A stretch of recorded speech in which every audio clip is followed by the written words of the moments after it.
Hi, and welcome to the Full Bloom Project, a body-positive parenting podcast dedicated to promoting emotional wellness in our children and health at every size for the whole family. Each week, we speak with extraordinary experts and distill everything from scholarly research to self-help books into accessible and digestible daily parenting practices.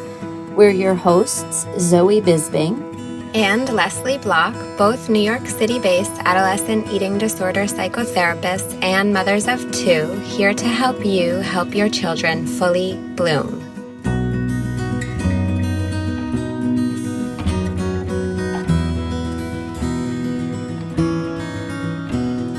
This episode is brought to you by the ABCs of Body Positive Parenting. Our signature virtual guides provide additional research and resources to help you put body positive parenting into action so that you and your care providers can help your children fully bloom. To claim yours, please visit our website at fullbloomproject.com. Today we are speaking with Dr. Lauren Muhlheim. Dr. Mlheim is a psychologist, certified eating disorder specialist, author, and the director of Eating Disorder Therapy LA. She helps people with food and body image issues, anxiety, and depression. She is one of the very few therapists in LA certified in family-based treatment for adolescent eating disorders. She has written a book for parents using this approach, When Your Teen Has an Eating Disorder, Practical Strategies to Help Your Teen Recover from Anorexia, Bulimia, and Binge Eating. She does not believe that parents cause eating disorders and knows they can be an important part of the solution. As certified FBT therapists ourselves, we have leaned on Dr. Mlheim's work often to help empower parents to help their children heal from an eating disorder. Because this process requires a fundamental unity of all care providers, including health providers, we wanted to talk with Dr. Mlheim, who is also a trending expert in the health at every size movement, about why the caregivers in a child's life also need to present a united front around body positivity. That's the U in our virtual guide. Dr. Mlheim, welcome to the Full Bloom Project. Thanks so much for having me. I'm excited to be here. We're excited to have you, but first let's just share a little bit about yourself and your work for our listeners. Sure. I run a group practice in Los Angeles called Eating Disorder Therapy LA, and we're a practice specializing in the treatment of eating disorders in people of all ages, and we also treat anxiety and depression. And I have, as you noted, written a book about family-based treatment, and that's one of my passions. And over the last 10 years, I've really become a strong adherent of health at every size, and that's another one of my passions. So this podcast kind of brings together two of my loves, and I'm excited to be here to talk about them.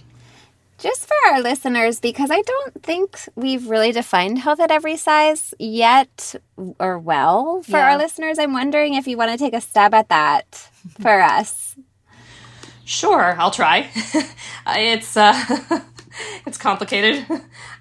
So health at every size is a health philosophy that's kind of an alternative paradigm to the dominant paradigm that's focused on being at a certain weight is healthier.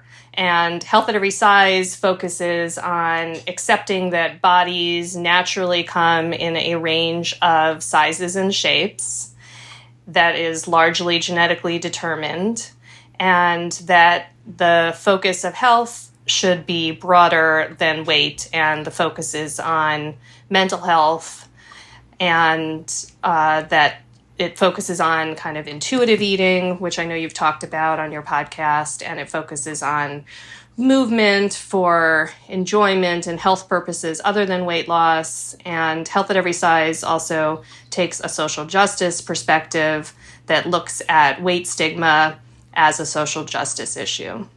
I'm glad we asked, because so much of that is what the Full Bloom Project is all about promoting. And health at every size for the whole family is a big it's a big part of our mission. And so in so many ways, you're the perfect person to talk to. especially about this issue of the united front. And as FBT therapists, we know about this sort of terminology that gets used in treatment with adolescents and their families. But for today, we really want to focus with you on why a united front among parents, among care providers, is so critical to promoting body satisfaction and also the health at every size ethos. And we just want to hear a little bit about that, and also if you can share with us what stakeholders are important in that. Yeah, so I think it's really important to understand the backdrop of all this is that we're all immersed in diet culture. And so I'm really careful that parents are given all kinds of messages by healthcare providers that focus on weight and dieting. And so everyone, including all of us, are swept up by this. And we're all born into diet culture and indoctrinated into it at a young age. And I think it takes a lot of work and awareness to really question what the messages of diet culture are. And so I think, first of all, that it's normal for parents to be subscribers of diet culture, and that, parents are, I think, caught up in this, and they're doing their best. And many of them are following the advice of health experts when they may originally be focused on diet and weight loss and being at a lower weight. So I think it really takes a big paradigm shift for parents and families to come to a health at every size perspective. And I think it's really challenging. I've noticed with a lot of my patients, it's, especially with adult patients who have parents who may still be strongly in diet culture, that it's the same kind of issue I have with a lot of my patients who are pretty progressive politically and have more conservative parents, that the divide is as great between the health at every size and diet paradigms. And sometimes it's generational and just really hard to make that bridge. But I think parents who are learning about health at every size, definitely it helps if both parents can be on the same page and agree to learn about health at every size. And I'd say most often it starts with one parent learning about it and then trying to get the other parent on board. And I think that is really helpful when both parents can give consistent messaging. But even so, there's diet messages out there. So, right, there's no entire buffering of a child, and there's always going to be mixed messages because our world is so focused on diets. Yeah, I think it's an important thing to address, which I was talking with my husband last night, and it occurred to me, as it does regularly, that this is a really big divide, and bridging it is really challenging, even with well-meaning people who, my husband's listened to all of our podcasts and he's very supportive. But there's some really challenging moments where that question of what's healthy comes onto the table, and how do we manage that question?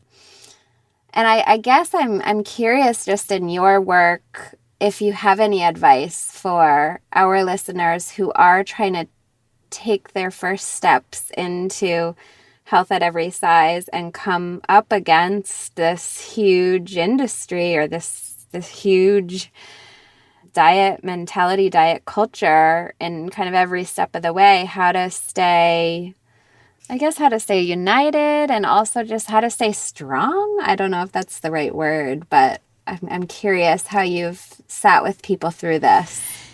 Yeah, so I think that it's hard work, first of all. So I really encourage people I'm working with to do reading outside. I recommend a lot of books focused on health at every size. I encourage people to clean up their social media feed and stop following traditional kind of celebrities and proponents of health and focus more body positive, health at every size people. I feel like that's a good way to kind of reset your view of what people look like, because we're so overexposed to thin people who represent like the bottom 2% of the population in terms of body weight.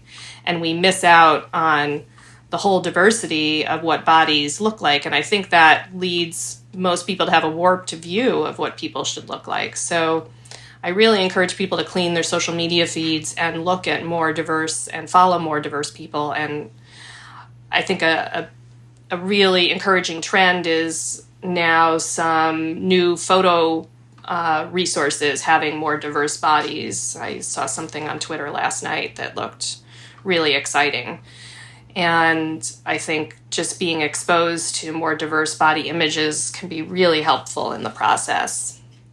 And I think it's really hard to do this work alone. I think being a part of a community, whether it's being part of a Health at Every Size online Facebook group or listening to podcasts such as yours, I think can be really helpful, because sometimes it feels like you're the only person going against diet culture. And I think hearing other people speaking about this and doing this work and who have done this work can be really beneficial.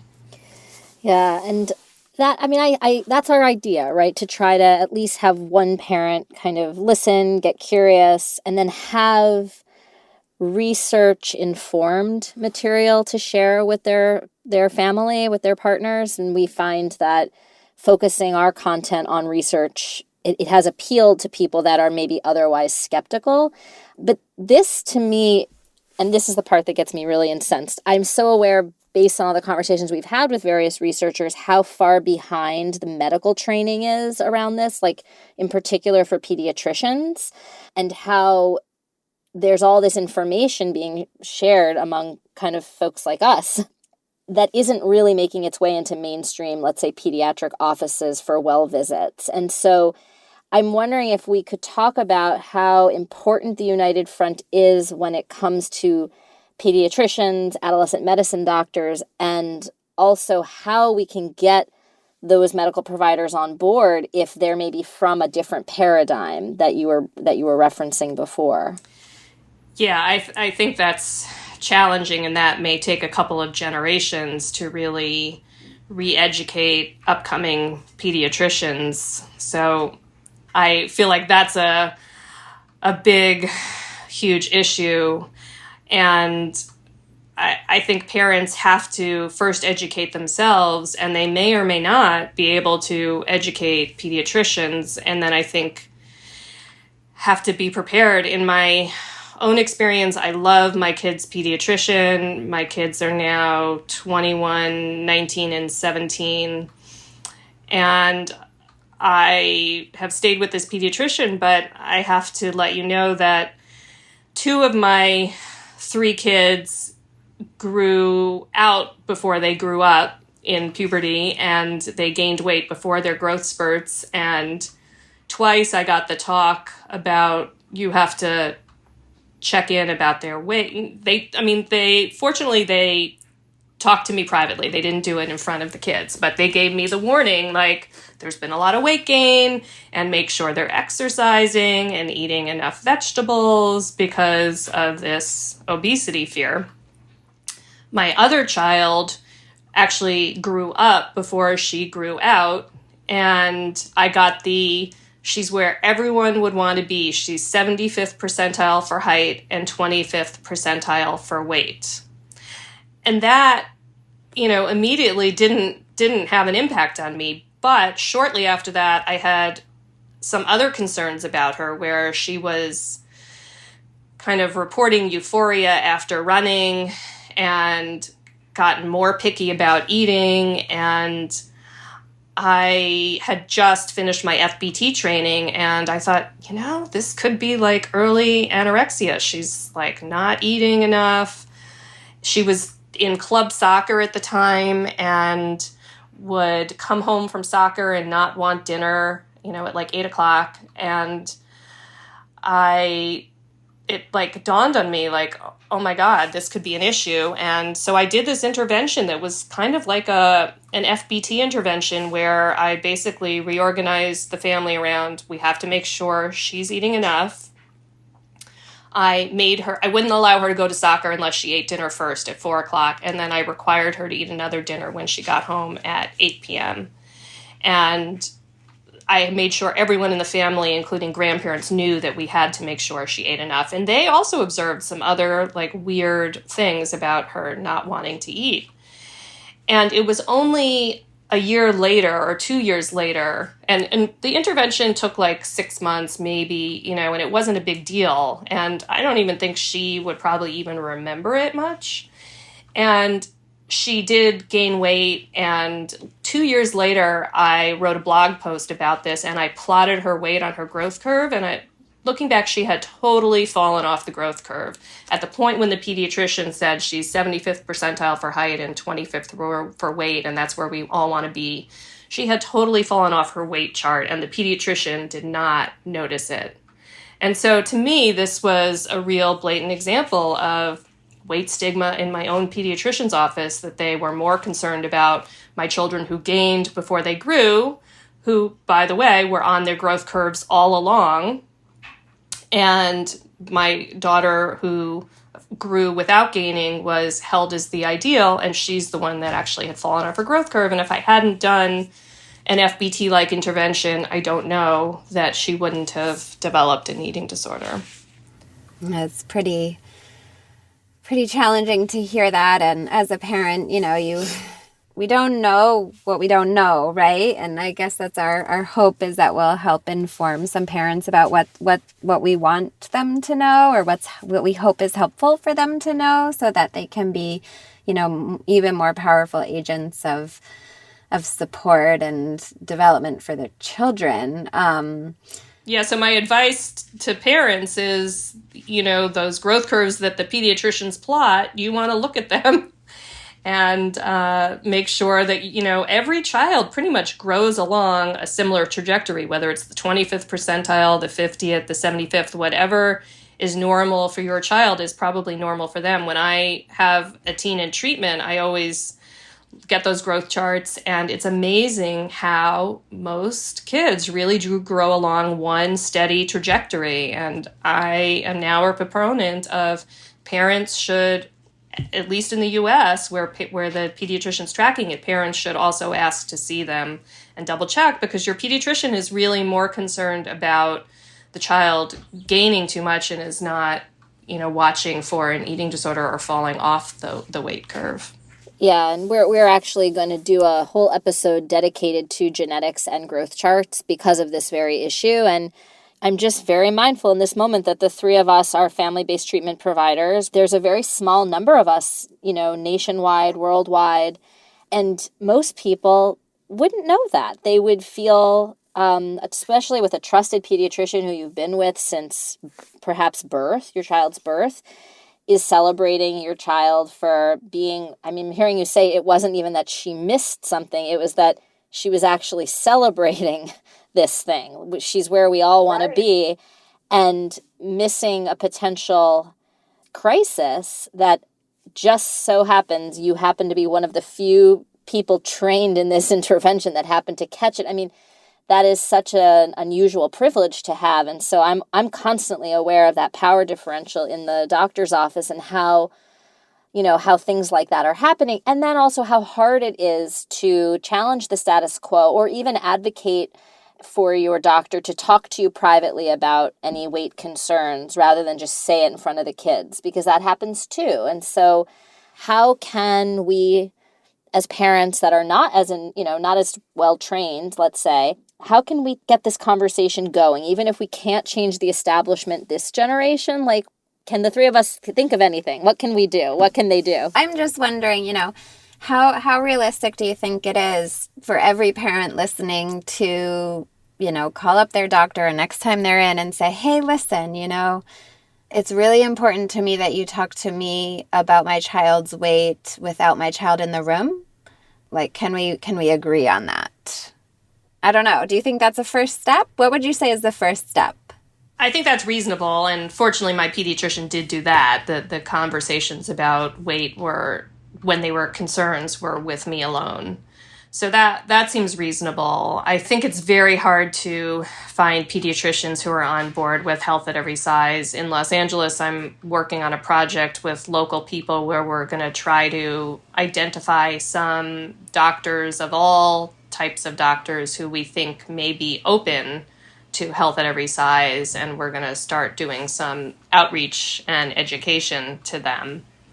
I think parents can certainly look for doctors who may be more open to health at every size and can try to do some education. But I think it's very hard when you're in the parent role and there's this power differential.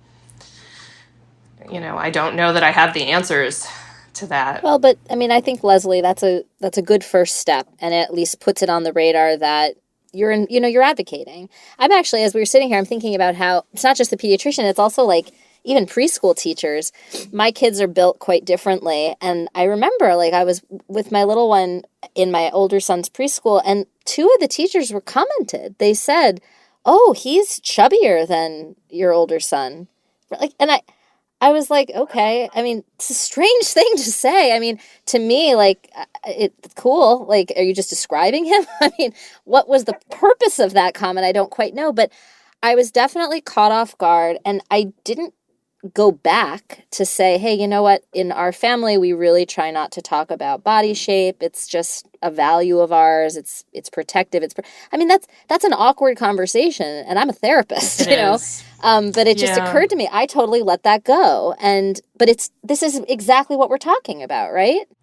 Yeah, and I think you have to pick and choose who you want to confront and where and when. Yeah, and I think that's, that leads us to our next question about beyond your spouse, the other family members, grandparents, aunts and uncles, cousins, just is it possible to unite with them in this way? I'm sure it is, but I think on one level, you just, as a parent, try to do your best in educating and making requests and maybe confronting when things come up. I'm curious what your thoughts are in all your work with health at every size. How do we start that conversation with other family members?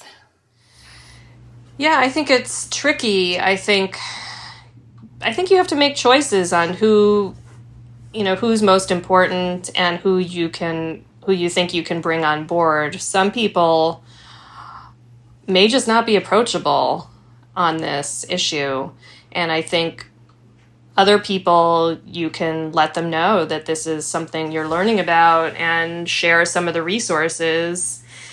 And then ultimately it's very hard to persuade people. So sometimes you just have to agree to disagree. When it comes to the political things, I think sometimes you have to say okay, we just can't have this conversation, or, this is off limits in front of the child, So you may not be able to convince them to become adherent to health at every size, but you can probably get people to agree to not make comments on your child's weight in front of them, or to not talk about dieting in front of your child.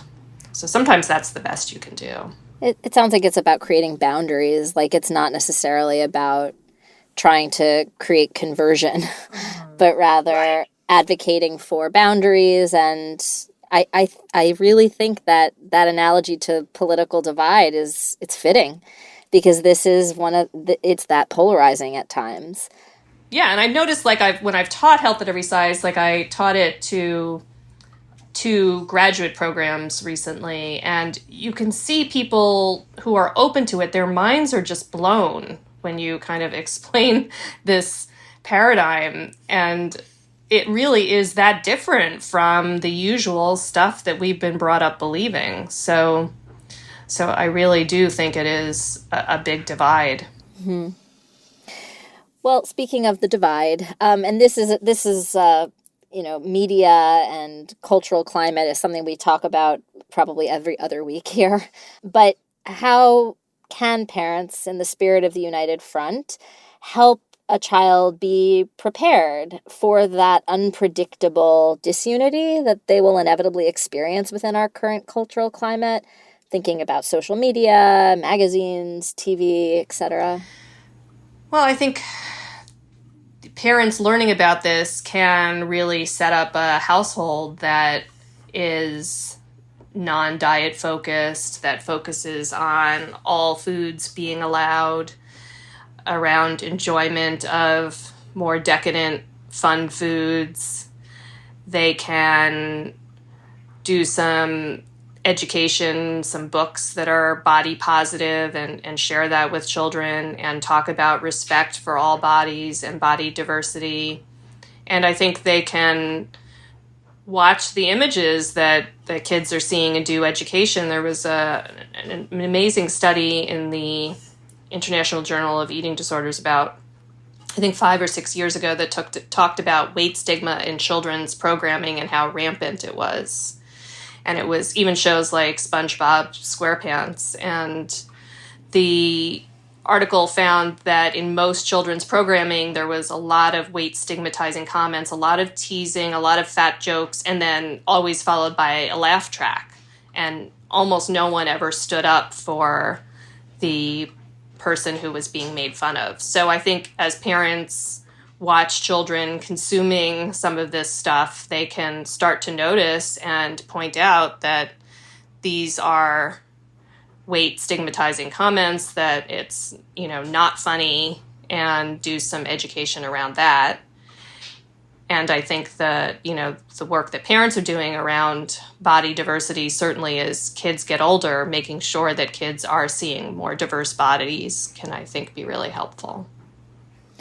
I just wanted to add to that because I'm thinking back to what we were saying about bridging uniting with your partner or other family members, other adults, and how sometimes we do laugh at that stuff because we are, like you said, we're all part of this culture, and even the super informed are still grew up in this culture, or the well-meaning still grew up in this culture. And so whether you're a kid or you're an adult and you do laugh, let's say, at a fat joke, I think it's probably in the spirit of not blaming, right? Offering us all compassion. If you laugh, okay, but notice what's problematic about finding it funny and what's problematic about the fact that at large our culture kind of does laugh like that. I feel like it's a little more nuanced, right, than saying it's not funny, because I guess on some level I want to validate that, yeah, sometimes we laugh at things that are inappropriate to laugh at. And I don't know, I want to make space for for there to be room for both. I don't know. What do you think? Well, I think the kind of point that you're making is that we're as parents and just as humans and people in this culture really, really just taking baby steps towards health at every size, it's just very not what we've been raised in. So I think we're going to, as parents and as people, notice it coming up repeatedly for us, and to not blame yourself for it coming up, but to be mindful of that it does come up and to name it for yourself, and to then make movement towards buffering yourself from it. Or for your partner, right? Because I could see that becoming a conflict. Like if you are a little further along in this journey than your partner, you might get infuriated if they're laughing at something. How could they laugh? This is not funny. This is weight stigma. This is horrendous, and then that's not a way to unite, right? I'm just trying to think of that kind of way to maximize the united front. I don't know. What do you think, Lauren? Yeah, I think remembering the compassion piece, that it's normal for us all to have weight stigma, and it takes time to really do the work and to start to notice it and to have compassion for people who are still immersed in the normative thin ideal is going to be important. On the heels of that, as parents, we tend to be very busy, and we're trying to make this episode be digestible for parents. So we're wondering what the one thing that you would recommend parents can do on the regular to help their kids adopt the health at every size model. If I had to pick one thing, I think I would focus on just including all foods and focusing on, not having foods be off limits and celebrating the variety of foods and helping to build body trust through intuitive eating. I know you've had Evelyn Tribbley on. I really like the Ellen Satter resources for family feeding, the division of responsibility. I think her materials are really helpful when I've had adult patients who have had eating disorders and have questions about feeding their own children. I always refer to her materials, and people generally find it really digestible and helpful. I just want to reinforce that, or remind our listeners that you are a psychologist that specializes in, among other things, the treatment of eating disorders in adolescents. And you're recommending for prevention that those Satter models are of use. And I want to hammer that home, I guess, because we had Jennifer Harris from the Satter Institute on talking to us about what does healthy really mean, and we're trying to educate about those models. And I just want to, I want to make that connection that, in a way, if you want to avoid us in our offices on the back end, like some of these things that you're saying today could really at least increase protective factors, including those models and your answer to our $1 million question. So I appreciate that response. Yeah, and I just want to add that I think talking about prevention is tricky because I am a strong believer that parents do not cause eating disorders. And I think there are still cases where parents may do all the right things. They may follow Ellen Satter's recommendations to a T and bring their children up in a non-diet focused, weight-inclusive household, and their child may still get an eating disorder, and there may be genetic vulnerability factors and still cultural factors that play into it that parents can't always buffer against. However, I do think that using the Ellen Satter model can be helpful. Yeah, I want to underline that too. And I've had plenty of clients in my office who did a lot of the things that we have been talking about in terms of prevention, and that eating disorders are not caused by parents, and that parents can help when there is an eating disorder, that they're the best help that we found. And that's what we do, on the other side, all of us, is really sit with the family and empower them to help in the ways that they can help. And that sometimes this is just what's in the cards for your child's body and personality. And we want to make sure that no parents feel blamed. Mm-hmm. Well, any other resources that you have created that you would like to recommend to our listeners? Sure. I do have a blog post on my website that came out of work with really adult patients or young adult patients who have family members who may still be immersed in the diet paradigm. And it's actually, the name of the blog post is "To the Family Member Who Worries I Am Not Helping Your Loved One's Weight Problem," in quotes. And this was designed to be a letter that actually patients could share with their family members. And it's kind of a digest of some of the good short bites about information about health at every size and body diversity. So that could be a good resource for your listeners where they're trying to share the health at every size paradigm with other people. Great. Thank you. We'll be sure to connect our listeners to that blog post specifically. And just as a plug to your blog, you have so many wonderful resources there for a variety of different stages of kind of struggling with food and body. So I want to encourage listeners to check that out too.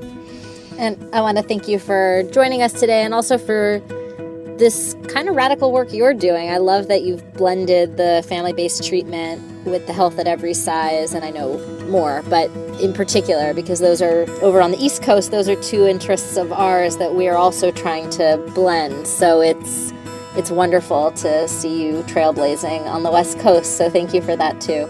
Oh, yeah, thanks. And it's great to have partners to do the work with. So thank you guys.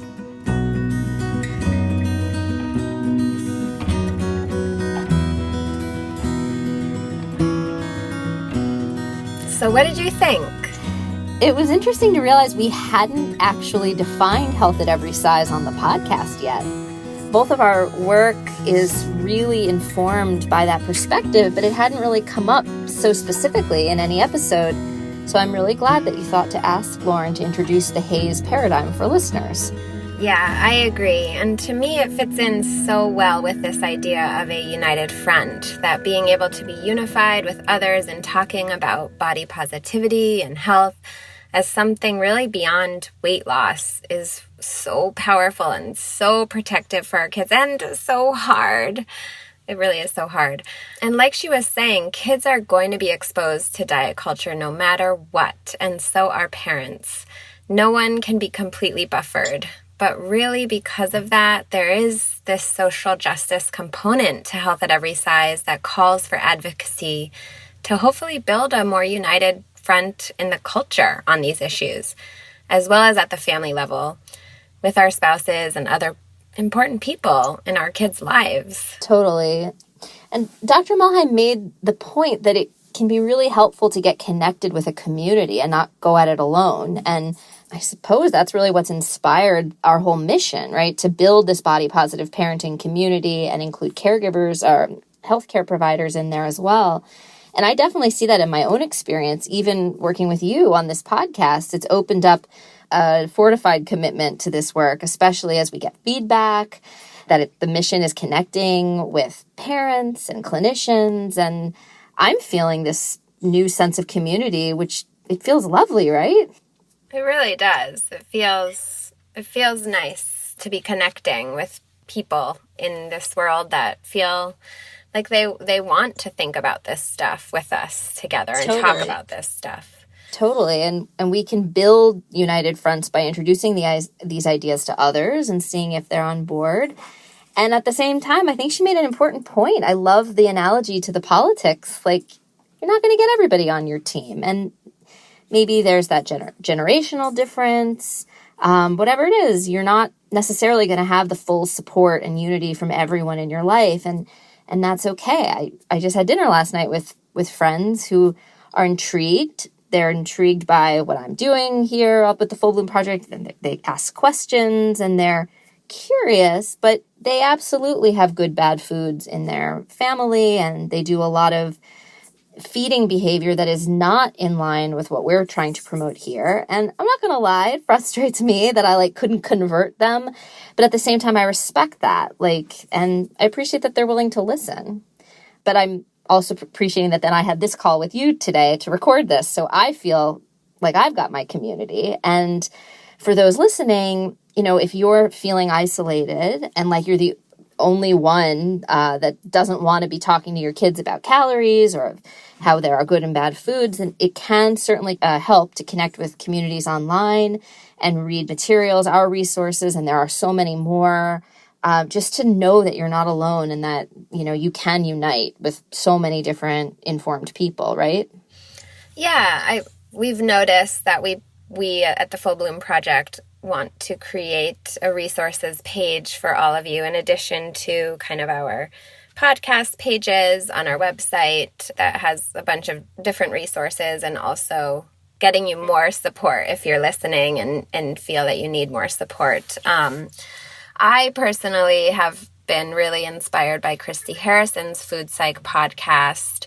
I really recommend people take a listen to that too. It's not a parenting podcast, but it is a really huge resource for plugging into this community that really names diet culture and weight stigma in all its sneaky forms. And I refer almost all of my clients to it because we just need to hear it. We need to hear it to really appreciate diet culture and weight stigma is so embedded in so much of what happens. I mean, it's spring break in our life right now, and we're going on vacation. And, I was talking to a mom the other day, and she was talking about her body in front of our kids. And it's hard as another mom to be like, hey, can we just not talk about this without invalidating her? It was just, let's just not talk about this in front of the kids, please. And that's really awkward. And it's so normal for people to do. But I just know how, from doing this podcast, how much I don't want to do that. And I don't want to support that. And I